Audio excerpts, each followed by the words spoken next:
Yeah. Welcome to, this is the 5th episode of our Hebrew poetry series. We're doing Hosea. We're just going to do 5 verses today, Hosea 7 from 3 to 7. The main theme in this one is about the incompetent baker. And then, so I just thought it'd be fun, like this photo that I have in the background, it's a sourdough bread that my friend Mel has baked for me. And so she is the competent baker. Yeah. And you'll see other photos from one of Omi's friends also. So just as our background. So our objective is always to enjoy the richness of the text by going deeper. So like exploring going through the text line by line. And then we have our other goals is to explore how the prophets use metaphor and why they use metaphor. And we'll see that it's poetry and the prophets is quite a genre on its own. And one of the techniques that we'll use to explore the metaphor is called participant tracking. So hopefully we'll have some practice and familiarity with that also. So housekeeping, as usual, this is recorded. I'm gonna, for training and sharing purposes, and then I'm gonna ask if everyone could keep the Zoom audio muted. Feel free to leave the video on, and then questions and response, there's gonna be a time for that at the end. And you could also feel free to message us and keep the conversation going. So the research for today, most of it, the book of Hosea is actually, in terms of the textual analysis, it's considered one of the hardest book in the Old Testament, according to a lot of the commentaries. And so this time I really have to rely heavily on some of the commentaries. And so this one is by Makomsky, and more than 50% of my insights are based on his. And the other commentaries have good agreement also, but it's just Makomsky is the one that is my primary source. So 30% of my observation of the content is my own observation. So I'll invite everyone to use your own critical analysis also as we engage the text together. And actually, Irene, would you mind opening us in prayer? Sure. Thank you. Yeah, let's pray. Heavenly Father, thank you, Lord, for gathering us here. Thank you for your word. Thank you for the life that you have given to us, God. And thank you for Robbie, who will share your word later. Would you guide him, and would you guide our conversations, guard our thoughts, guard our hearts, so that we can truly listen what you have to say to us, and so that we can open our hearts to listen and obey you. Holy Spirit, be with us. We surrender this time into your hands. In Jesus' name we pray. Amen. Amen. Thank you. And I see more people have joined us. Welcome everyone. So quickly, in the past episodes, we've looked at some of the poetry in the Psalms. And so we're just going to compare how poetry in prophets and Psalms are quite different. In many sense, they're almost opposite in quite a few ways. So in Psalms, it's man's speech to God, but in the prophets, it's God's speech to man. And so you could imagine, whenever we read in the prophets, try to imagine how God is directly speaking to us. In the Psalms, the content tends to probe our own internal nature, moral character, patterns of history. And so it has a general sense that the content's very timeless, and that it could be easily applied to anyone across any across any generation. But the content in the prophets speaks directly to a real historical audience. And so it's very specific to use metaphor and literary devices to explain situations that are very particular to that point of time. In Psalms, the main function is to express our personal feelings, kind of like how we have worship music today, that we can all use and borrow those words to express our feelings. But in the prophets, it's God speaking to us, and the main purpose of the message in prophets is reproof, that is to use language to show what is going wrong in the culture of that time. And and there is sometimes some prediction, but prediction actually only accounts for maybe 10% of all of the poetry in the prophets. And it's certainly not the main function of the message in the prophets either. And so in the Psalms, part of it is to rehearse familiar and primary materials. So themes like God's greatness, God's goodness, God's beauty, his majesty. And so those are all very familiar, and we can easily relate to those.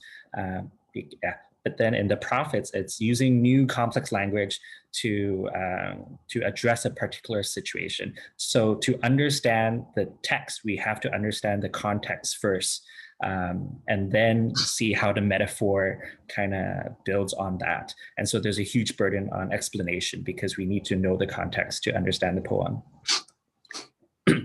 And so why would the prophets use poetry? Why not just use plain language, right? And so this is what Robert Alter, one of the Hebrew Bible scholars, would say, that it's very, that the message often has a huge spiritual urgency, and that, often the depth and the severity of the sin calls for them to respond very solemnly. And so there's an urgency. And so, but what poetry adds is that it can build intricately rich connections between ideas, and the language allows for the message to be conveyed in the solemn, weighty, forceful kind of way. And so it kind of makes sense that divine speech, that speech from God, should be represented as poetry, and that there's something that it does more than if we just have God's speech in just a narrative form. So our outline today, we're going to spend some time understanding the context before we zoom into word by word and line by line of the poem. And then we'll have a time, we're going to try and spend more time on discussion today. We'll even go into breakout groups also. And then there's a time for music reflection that Irene's going to lead us through, just to capture the emotions that are evoked through the poems, that we can reflect on that using the music. And then, we'll end with sharing. So this slide is a overview of the whole book of Hosea. So if you can follow along where the mouse is, just on the top left, this is chapter 1, and then down here it goes to chapter 2, and then chapter 3, chapter 4, 4 to 8, 9, 10, 11, and then 12, 13, 14. So the reason it's laid out into 3 columns is because Hosea actually tells kind of the same story 3 separate times, but each time through a different lens. So the story kind of goes where you have a theme of accusation, telling the audience what they're doing wrong. It's like a formal court case that's raised against them, what they're doing wrong. And then there's a section where it conveys God's judgment in response to what they're doing wrong. And then another section of reconciliation, how God's going to heal or fix the broken relationship that is caused by their errors. So in the first iteration, it's taken in a very metaphorical lens. So that's why this first column is everything's in a metaphor. As some of you might be familiar, the main metaphor that's used is that Israel's relationship with God is like how Hosea marries a prostitute, and that the adulterous person, prostitute, goes and seeks out other men and other relationships. And in a very similar way, we don't depend on God, and instead we go to our idols for provision. And so that's kind of the main metaphor that's driven for the first iteration. In the second column, the second iteration, this is digging into the exact local context of what the metaphor actually represents in the local, most literal sense. So that's where we're going to spend our time today. You can see that this whole section of accusation is from chapter 4 to 8. in the first, from chapter 4, 5, 6, the accusations are actually quite literal and direct. But in 7, it uses a metaphor, the one that we're going to look at today, to kind of capture everything that's talked about. And so it would be helpful for us to, that as we look into the context, that we also look into a few verses from the previous chapter that will give us good understanding. And then in the last iteration, it goes into a historical theological context. But we'll spend most of our time here today. So at this point of time in Israel's history, they have split into northern and southern Israel.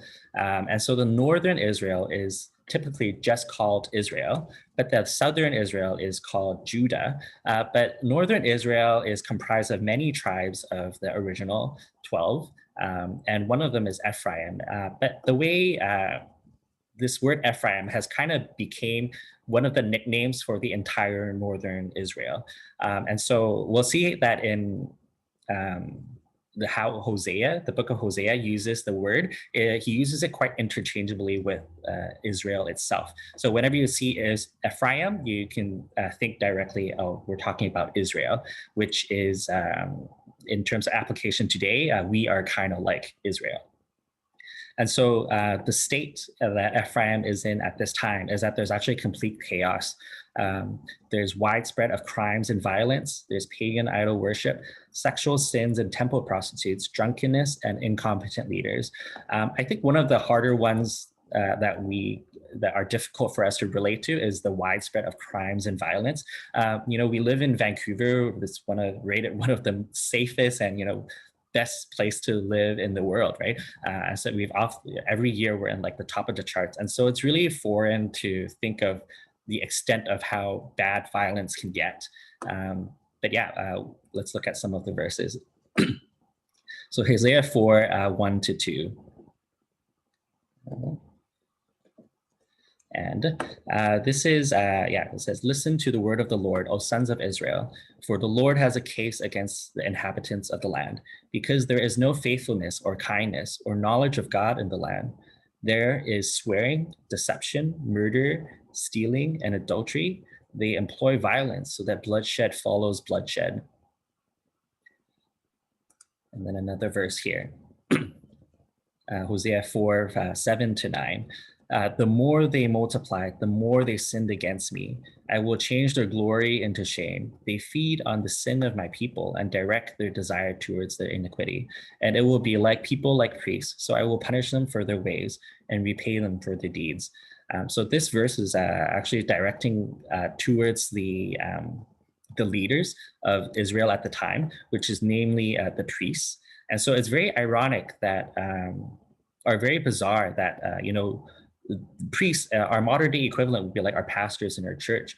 They're responsible for our spiritual health, and that when we sin, the logical responsibility on them is to correct our sin and help us return back to Christ. But the people at this time, not only are the people sinning, but the priests kind of, they feed on the sin of my people and direct their desires towards it. So it's like the priests are encouraging them to sin more and more. And so you can imagine how sin with this kind of leadership just kind of explodes into something and grows into something even more and more severe. In Hosea 6, verse 8 to 9, Gilead is a city of wrongdoers, tracked with bloody footprints. As robbers lie in wait for a man, so the priests band together. They murder on their way to Shechem. They commit villainy. And I think that there's very vivid imagery here that the city is tracked with bloody footprints. It's just like if we can try and imagine that, certainly this is a kind of hyperbole, that there's not literally blood everywhere on the streets, but it kind of conveys the same severity of how violence is so prevalent, even amongst the leadership. And so the priests, not only do they encourage the people to sin, but they themselves have the same violence tendencies also. Like a robber who lies in wait for a man. The priests band together, and the priests murder people. Now the city here, Shechem, it's actually one of the refuge cities that are in the Old Testament time, under the law, God asked them to designate some of the towns as safe places, and it's for people who accidentally commit murder, that they can go to these towns as a safe refuge, so that they're protected, and that the people that want to seek revenge are not able to cause them harm because they're protected by the city. So it's a great irony here that that the priests who are supposed to be protecting them, they murder people on their way to seeking refuge. And I guess this slide would be the one of the most important contexts for us today as we look at the section in our poetry. So Ephraim, at this time, there's also frequent political assassinations. And by political, I mean the kings were frequently assassinated by its own people. So here we can see just a lot of kings being assassinated. It's really hard for me to relate. I've never had a political, I can't think of a political leader that was murdered in my time. Maybe there's like JF Kennedy, but I think that was before me also. And then, we think of how our kings now, it's just bizarre to think of how they're murdered so frequently. So here, the first king, King Zechariah, he was assassinated by Shalom. Shalom, who assassinated him, takes reign after him.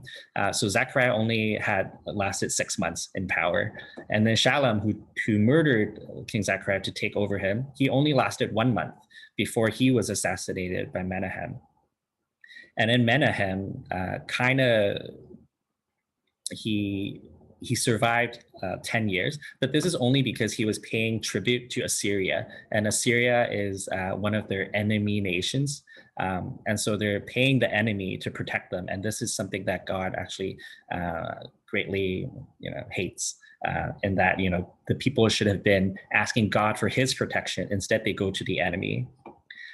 So Menahem survived and lived decently long, but then his son, who takes reign after him, is murdered within 2 years, and then the next king also murdered after 20 years, and then King Hosea murdered after 10 years. And so kings just frequently assassinated coup after coup, and they correspond to the chapters in 2 Kings chapter 15.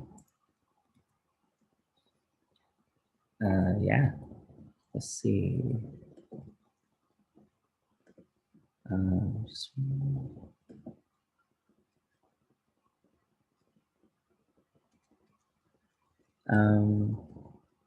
Irene, would you mind reading this for us? Sure. Okay. Hosea 7, 3-7. With their wickedness they make the king glad, and the prince with their lies. They are all adulterers. They are like a heated oven, whose baker ceases to stir the fire, from the kneading of the dough until it is leavened. On the day of our king, the princes became sick with the heat of wine. He stretched out his hand with scoffers. They readied like the oven, their heart in their ambush. All night their baker is asleep. In the morning it burns like a flame of fire. All of them are hot like an oven, and they consume their rulers. All their kings have fallen. None of them calls on me. Thank you, Irene. So most of this text is in the version of NASB, with the exception of some of the verses that were swapped out with different variations.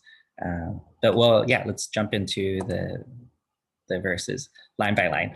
So the main metaphor that is developed here is the incompetent baker. I guess have you guys ever been in a situation where you left home and then you're thinking like, oh no, like, did I remember to turn my stove off? And then you start to imagine like, oh, like, has that been an hour? Has that been a few hours? And then you start to think like, oh, if I did forget to leave it, to turn it off, that you can imagine that could have really catastrophic effects, that it could cause a house fire and it'd be really dangerous. And so this is kind of one of the themes that Hosea is picking up on, that there is an incompetent baker who who leaves fires unattended. Yeah, so here we have verse 3. So the layout is I have in the top left the English, the bottom right the Hebrew, and then some notes on the bottom left, and then the verse and the version on the bottom, at the very bottom corner. I've noted here the A and A to show that this is a direct parallelism, that line 1 corresponds to line 2 very well. And as usual, the color coding for the Hebrew and the English are directly corresponding also. So for example, the word here, king, corresponds to this Hebrew word melech. English is read left to right, but Hebrew is read from right to left. And so you could kind of use that to look at the word orders also. Yeah, so their first line here, they delight the king with their wickedness, the princes with their lies. So these two lines are directly parallel, but in the sense that, when we read the English word princes, we think of the king's son. But that's not always the case in the Hebrew language. The word prince here is shar, and shar it more often is better understood as a high-ranking official, someone who is also in a leadership role, in a position of power under the king. And so whenever you see princes in the Old Testament, there's a pretty good chance that it means some kind of leader, some kind of authority figure. That's not necessarily the king's son. So they delight the king with their wickedness and the princes with their lies. So the drama here is that when the people sin, the kings rejoice, and when the people lie, the princes also rejoice.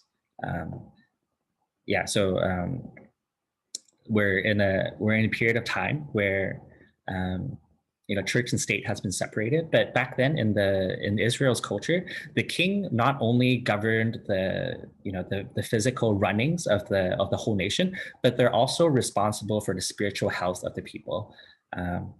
And so this is kind of the irony that the king are supposed to be responsible for his spiritual health, but instead they delight in their wickedness.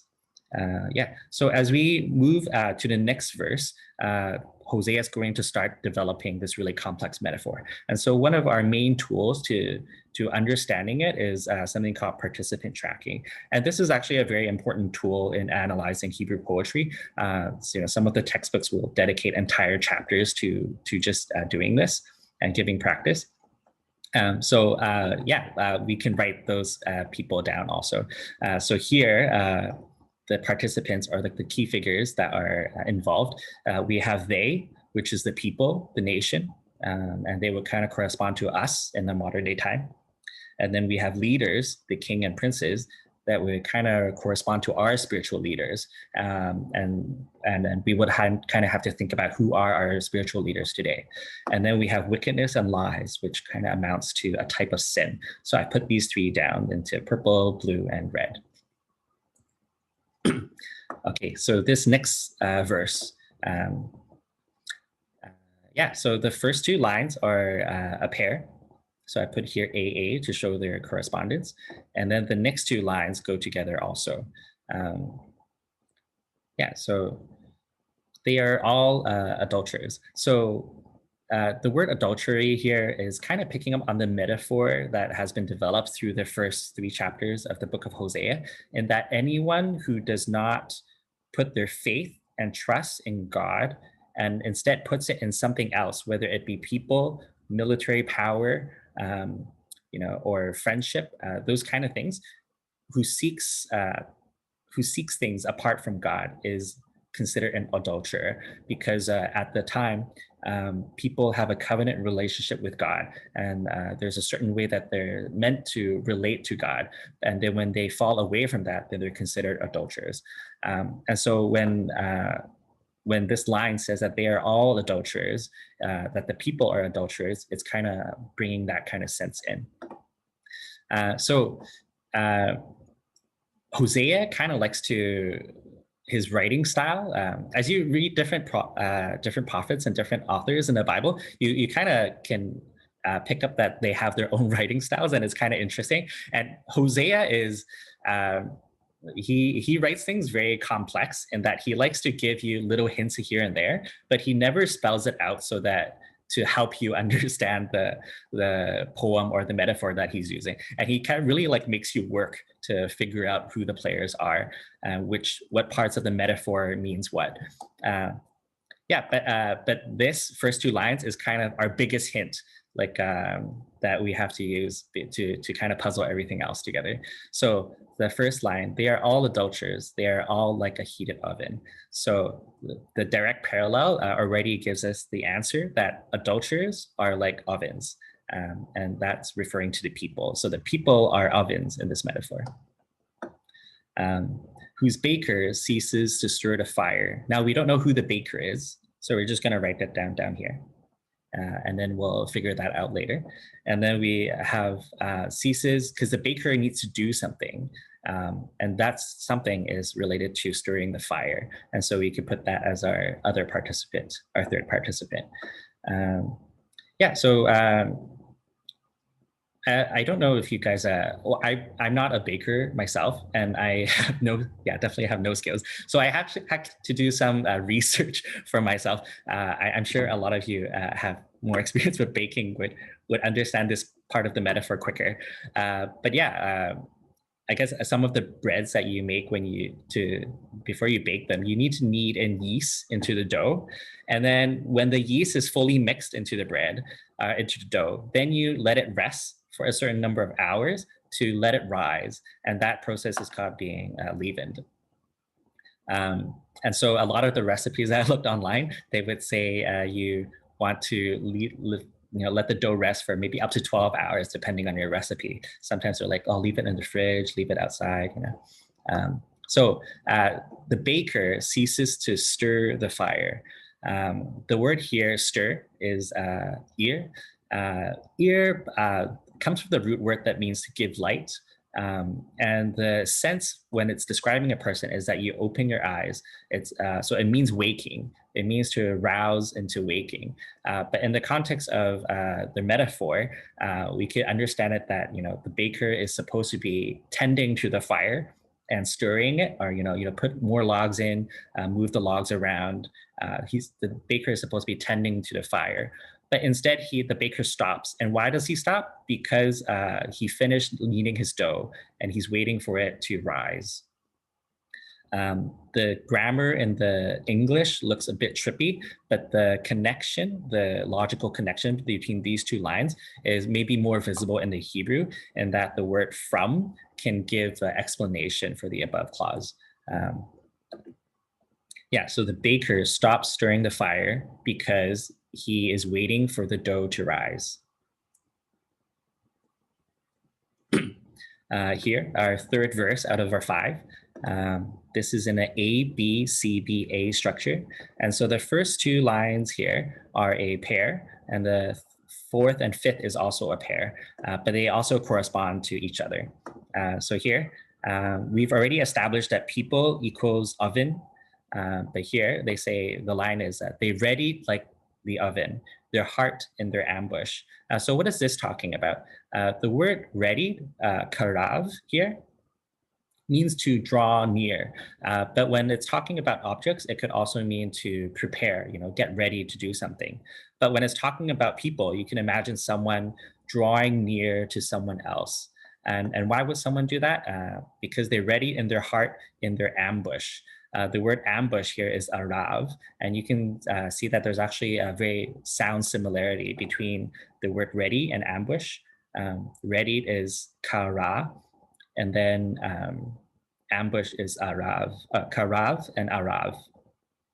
And the word arav here means to lie in wait, as in imagine like someone just lurking in the darkness, waiting for their target, the person that they want to harm to come out and cross their path and then assassinate him. So this is kind of the sense. These 2 lines are blurring the metaphor into the literal reality that people have been doing assassinations. So they ready like the oven, their heart in their ambush. And so these line pairings kind of helps us understand that the people are like ovens, and their oven is like the heart. And as we saw earlier, we talked about how there's sin involved, the wickedness and the lying. Here we have two more actions that are attributed, that are related to the sin, and that you draw near to people and you get ready to ambush them. We have a connection between people and their sin right now. Then we look into the third line. All night their baker is asleep.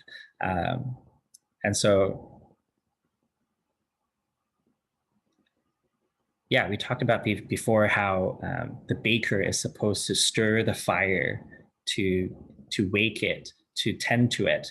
But instead, the baker is doing the opposite thing of stirring and waking. The baker is falling asleep, and all night, because he's waiting for the dough to rise. So you can imagine maybe he's sleeping for 12 hours and just leaving the open fire at his home. And so the consequence of that, in the morning, it burns like a flame of fire. And here, the word it, highlighted in purple here, is referring to the oven or the heart of the people. And so in the morning, you can imagine how if you leave a fire unattended for maybe 12 hours, how catastrophic that could become. And the fire could become out of control. And we'll see that in this fifth line, that it becomes like a flame of fire. Now the word here, fire, is esh. And then the word flame is lehava. In the Hebrew, these words are actually very close synonyms to each other. But whenever they're used together in the Old Testament, they are referring to a really large fire. So the sense here is that, they readied like an oven in their heart and their ambush.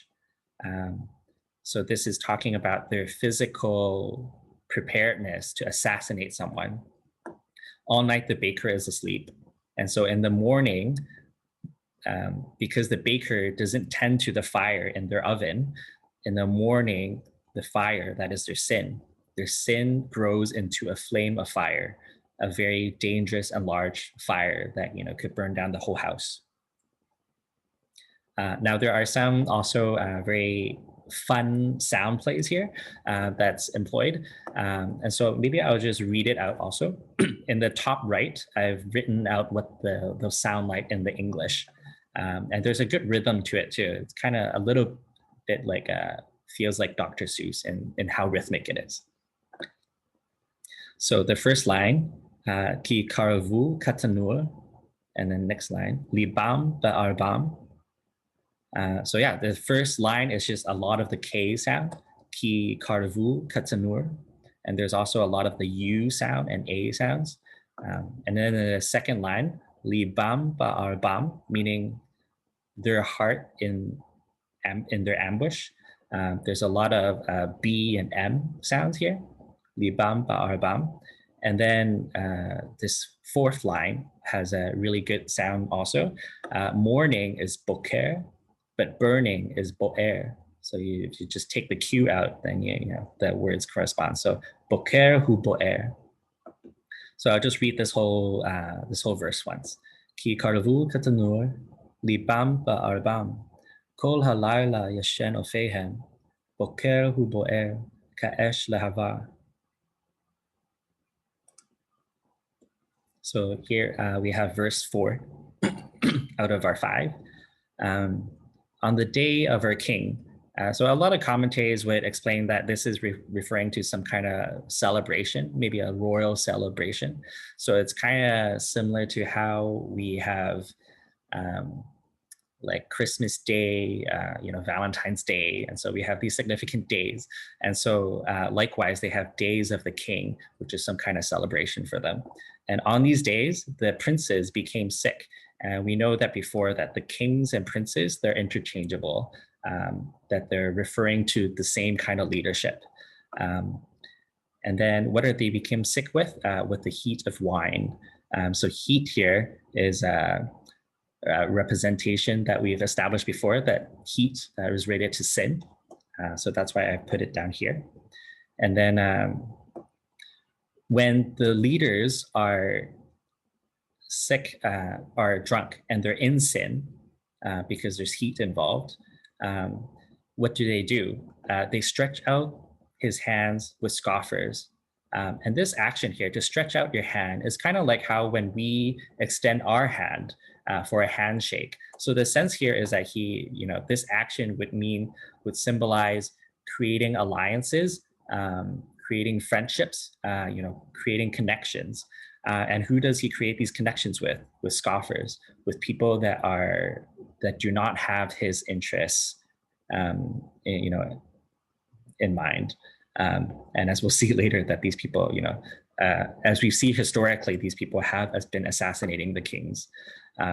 So in the previous few verses, we've learned that the people equate to oven and the sin equate to the fire. And so if we can kind of jigsaw the pieces together, this is our last two pieces. So we know they fit. And that is that the leaders are actually the baker. And then as we finish the rest of the poem, when we read it again, and then hopefully these will become even more apparent now that we've figured out who the players are. In our last verse here, it's in an ABBA structure, and that the first and fourth line correspond to one another. It starts with saying all of them are hot like an oven. So in the previous verses, we've kind of clearly outlined that there are people that are hot like an oven. But now we know that the kings also have heat because they are drinking wine. And so there's a heat of wine in them. And so this word, all of them, in the Hebrew kulam, kind of draws all of that together and says not only are the people full of sin and that they're hot like an oven, but both the people and the leadership are hot. They are both full of sin. And as we saw earlier, the sin represented by fire grew into a great fire when it's unintended. And this fire, like a house fire, goes on to consume their rulers, and all their kings have fallen. So here in these two lines, we've seen leadership being referred to as the kings and the princes, but here we have a third different word. The word is ruler, and then the Hebrew is shafat. Shafat means judgment. So these are the people that usually give judgment, in that they, when there is right and wrong, their role is to discern between that and give judgment accordingly. But because there's a huge fire now that has consumed all of them, they even lose this function in their society. So now that the rulers have fallen, the people are full of dangerous fire, but in all of this, none of them calls on God. Yeah, and so that's our 5 verses. So we're just going to quickly summarize everything that we've figured out and learned. So at Ephraim's time, kings and leaders were responsible for the spiritual health of the nation.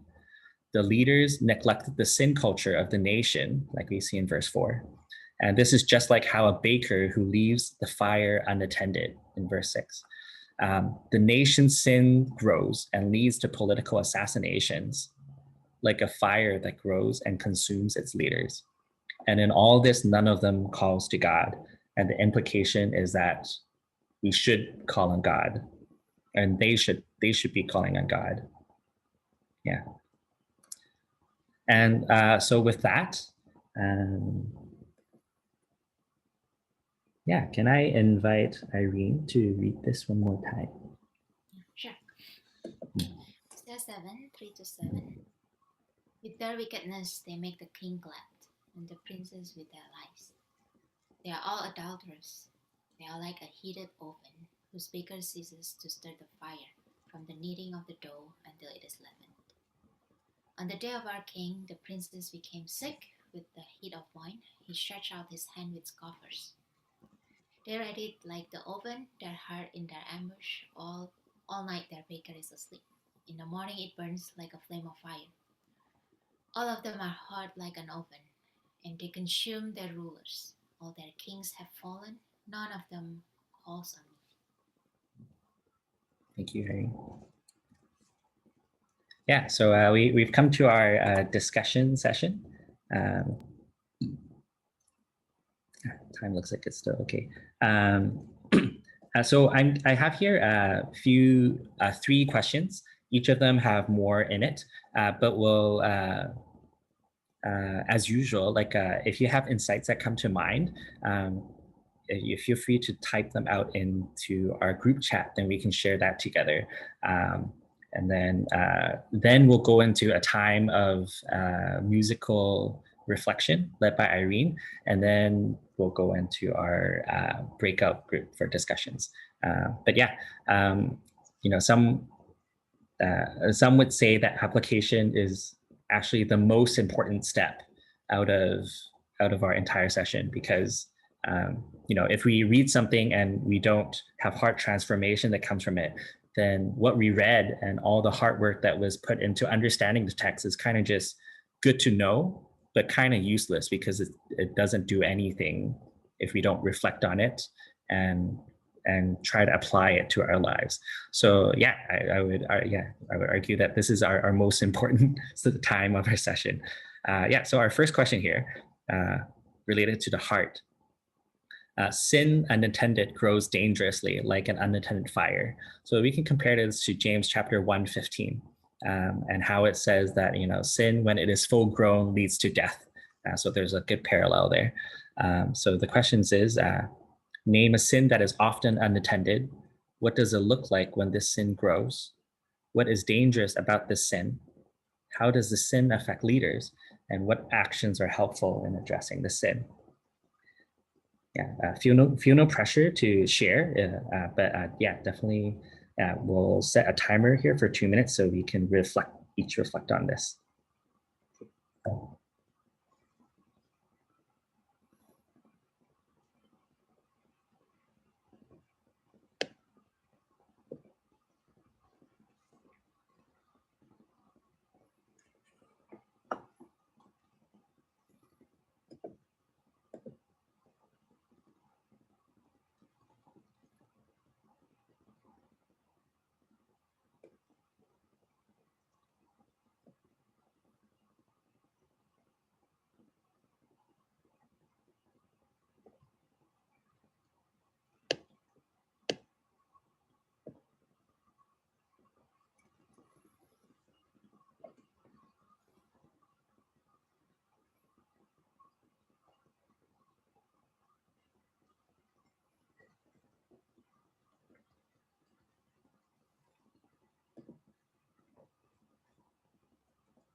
Okay, so we're going to go to the next slide. Feel free to, we'll have these questions posted in the chat later, then we can keep pondering and sharing together. Okay, here, question 2, people. Who are the people that are responsible for your spiritual health? When these leaders are not participating in your spiritual growth or are not aware of your spiritual health, what should a Christ follower do? And C, what should a Christ follower not do? So this is related to our, our metaphor. In our metaphor, the people, even though they had a lot of sin, and namely they are, they had a lot of violence in their nation, but at the time, the king, the leaders were supposed to be the spiritual leaders also, and that they were supposed to do something about it. And so as reflecting as the people, I guess our responsibility, our response to the text is, as a people, who is responsible for our spiritual health? And these questions. Yeah, so another timer for 2 minutes.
Yeah, I know some of these questions are really, they touch on really complex issues that are also in our system, of the people we interact with today.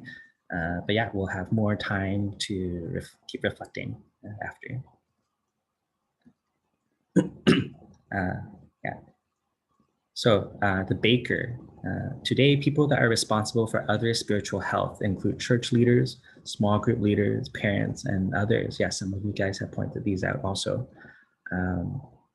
So just like a baker, according to Hosea, is supposed to be stirring the fire, meaning then the fire is the metaphor for sin, right? And so the baker is supposed to be tending to the sin and make sure it doesn't grow into something catastrophic that could become like a house fire. So our application is, what makes a good baker according to Hosea? What are some barriers to being a good baker? How could you address and remove some of these barriers? 2 minutes.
So this is one of the most famous music by Beethoven, and now we know this as Moonlight Sonata.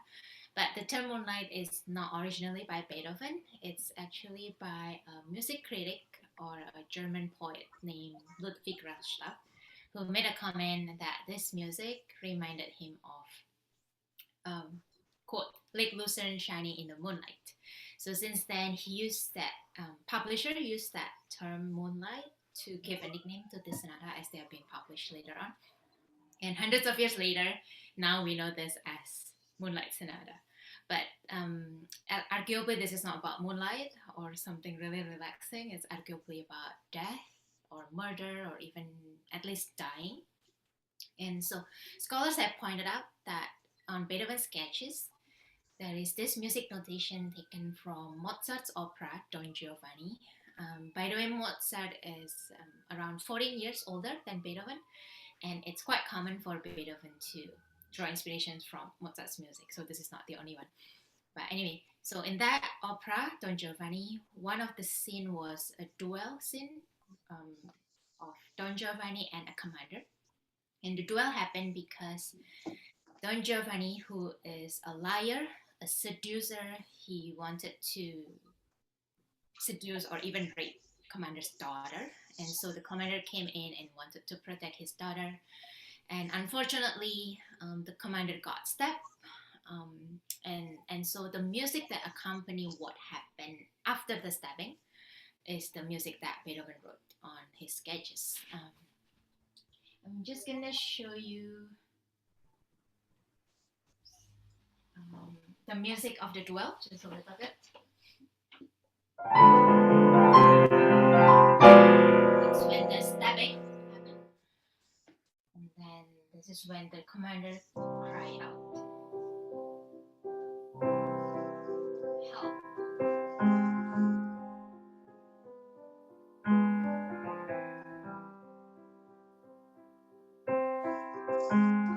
I've been betrayed. Assassin has wounded me. And this is what inspired Beethoven to write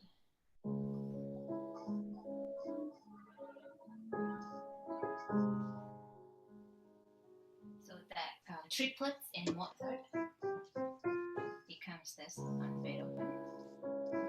And also that melody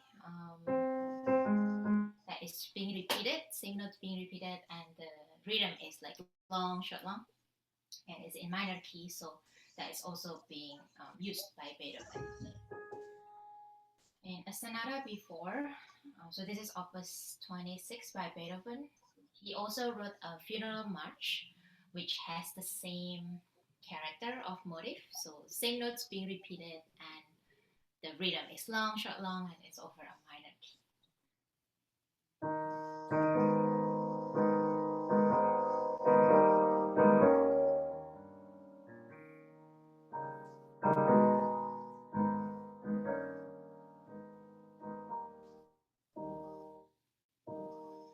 A generation after, Chopin also wrote another funeral march, and again it's the same motif too, so same notes, long, short, long, very dark.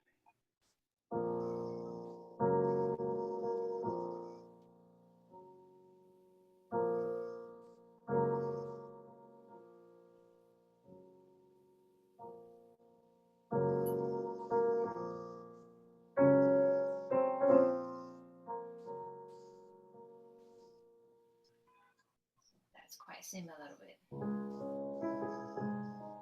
That's for the first theme of the sonata.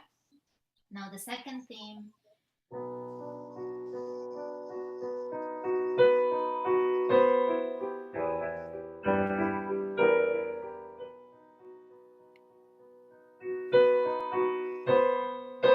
That is a minor 9 interval, which creates that sense of pain, like a shriek of pain or unbearable pain of physical or emotional pain. And then on the middle section, there is no more melody. Instead, it's just a series of broken chords.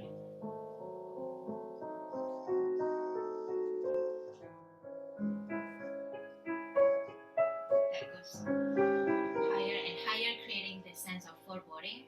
I imagine that's like in Hosea's time, how he sensed that Israel is going to destructions sooner or later.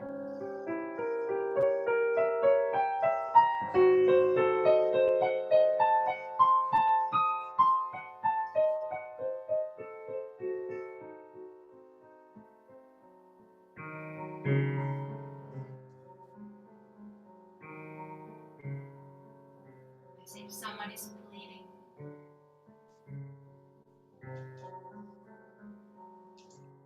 Little hope, but not really.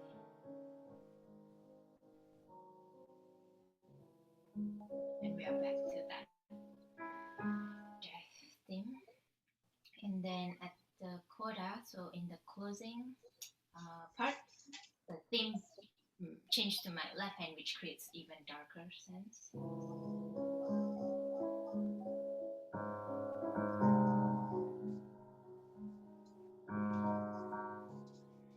And so on and so on. And this happens like around 6 times. So I meant this music as an expression that creates the sense of darkness, of danger that sin or idolatry could bring us into. So this is Beethoven Sonata. Hello. Hey. Oh, thank you. Yeah.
And so when I think about this story of Don Giovanni and Commander, I can't help to think of Don Giovanni is like Satan or sin or idolatry that brings destruction, brings danger, or even brings death.